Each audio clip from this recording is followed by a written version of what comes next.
So இதெல்லாம் பண்ணியிருக்கேன். Digital marketing பண்ணியிருக்கேன். ஸோ லைக் எனக்கு வந்து எப்படின்னா, இனி ஒரு ஒரு 2 நாள் வீட்ல சும்மா இரு அப்படின்னா என்னால இருக்க முடியாது. நான் பாட்டுக்கு I want to work, I want to learn something அப்படிங்கிற மாதிரி தான். ஸோ அது மாதிரி நிறைய இது பண்ணிப்பேன். எஸ். அண்ட் இப்போ நீங்க கரண்டா பண்ணிட்டு இருக்கிற ப்ராஜெக்ட்ஸ் பத்தி இப்போ வந்து கரண்டா வந்து I got committed in a movie.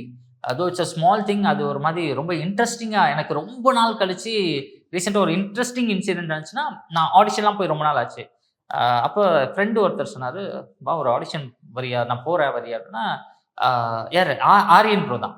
Meenakshi பொண்ணுங்க ஹீரோ ஆரியன் ப்ரோ வந்து, "ப்ரோ நான் ஒண்ணு போறேன்.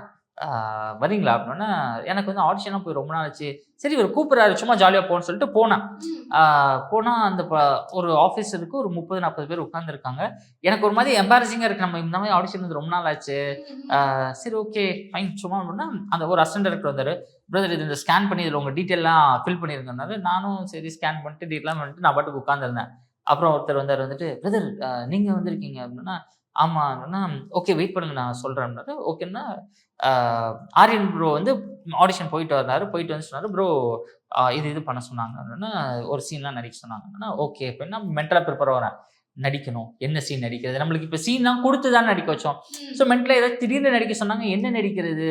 நம்ம வந்து ஆக்டர்ன்னு வேற தெரிஞ்சிருச்சுன்னா, அது வேற அசிங்கமாயிரும்.